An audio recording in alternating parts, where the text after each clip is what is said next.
বাংলাদেশের পরিস্থিতি উত্তপ্ত। সুন্দরবনের জলসীমানায় করা নজরদারি চালানো হচ্ছে বিএসএফ এবং উপকূলরক্ষী বাহিনীর পক্ষ থেকে। এই পরিস্থিতির কথা মাথায় রেখে আসন্ন গঙ্গাসাগর মেলায় নিরাপত্তার বেষ্টনীতে মুড়ে ফেলার সিদ্ধান্ত নিয়েছে রাজ্য সরকার। কয়েকদিন আগে নবান্নে গঙ্গাসাগর নিয়ে বৈঠকের পর মুখ্যমন্ত্রী মমতা বন্দ্যোপাধ্যায়ের নির্দেশে এবারের মেলায় সব মিলিয়ে প্রায় 15,000 পুলিশ কর্মী মোতায়েনের সিদ্ধান্ত নিয়েছে সুন্দরবন জেলা পুলিশ। জানুয়ারির প্রথম সপ্তাহে গঙ্গাসাগর মেলার প্রস্তুতি খতিয়ে দেখতে আসবেন মুখ্যমন্ত্রী মমতা বন্দ্যোপাধ্যায়। তার আগেই জলপথে নিরাপত্তা সুনিশ্চিত নামখানা স্টেশন, হতানিয়া দোয়ানিয়া নদীর ঘাট এবং আশপাশের এলাকা পরিদর্শন করলেন সুন্দরবন পুলিশ জেলার এসপি কোটেশ্বর রাও। সঙ্গে ছিলেন সাগরের এসডিপিও সুমন কান্তি ঘোষ, নামখানা থানার ওসি বিভাস সরকার সহ জেলার পুলিশ আধিকারিকেরা।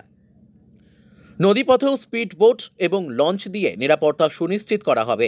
থাকছে সিসিটিভি ক্যামেরা ও ড্রোন। এছাড়াও উপকূলরক্ষী বাহিনী এবং বিএসএফকে সতর্ক করা হয়েছে রাজ্য প্রশাসনের পক্ষ থেকে।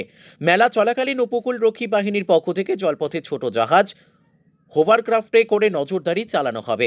এছাড়াও মেলা চলাকালীন গঙ্গাসাগরের ওপর হেলিকপ্টার, এয়ারক্রাফট এবং ড্রোনিয়ারের মাধ্যমে উপকূলরক্ষী বাহিনী নজরদারি চালানোর কথা রয়েছে।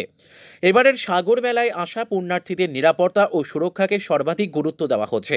সুন্দরবনের প্রত্যেকটি ঘাটে সুন্দরবন পুলিশের পক্ষ থেকে চালানো হচ্ছে নাকা চেকিং। তো আগে তো পুলিশের পক্ষ থেকে কি আজকে আপনি পরিদর্শন করলেন, কি কি প্রিপারেশন চলছে? আমরা গঙ্গাসাগর মেলা নিয়ে আমরা अराउंड 15,000 পুলিশকে আমরা ডিপ্লয় করছি। এই পুলিশের মধ্যে আমরা পিএইচের সাথে আমরা কোঅর্ডিনেট করছি, ইরিগেশন সাথে আমরা কোঅর্ডিনেট করছি, পিডব্লিউডির সাথে আমরা কোঅর্ডিনেট করছি, সিভিল অ্যাডমিনিস্ট্রেশনের সাথে আমরা কোঅর্ডিনেট করছি।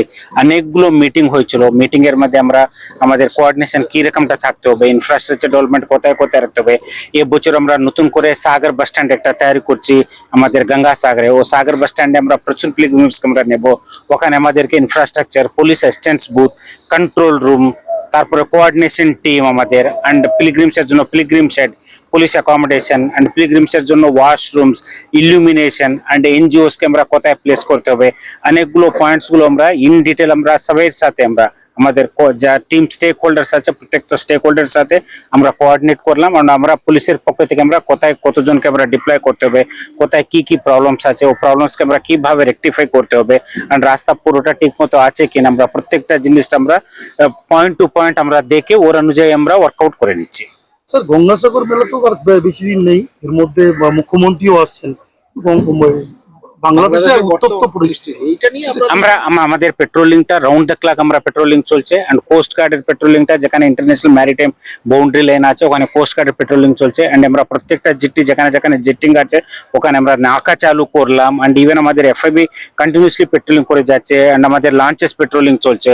তো এটা নিয়ে আমরা সতর্ক আছি। এন্ড আমাদের ভাইটাল ইনস্টলেশন নিয়ে ভালো করে আমরা সার্ভাইলেন্স করছি। এন্ড কোথায় কোনো অসুবিধা নেই। অনেকগুলো আন্তর্জাতিক জলপথ রয়েছে যেগুলোর সঙ্গে বঙ্গোপসাগর, বিদেশি জাহাজ, বার্জ ঢুকছে, এগুলোর উপরে নজরদারি চালানোর জন্য ইন্টারন্যাশনাল ম্যারিটাইম বাউন্ডারি লাইন আছে না, ওখানে আমাদের কোস্ট গার্ড এগুলো পুরোটা দেখে।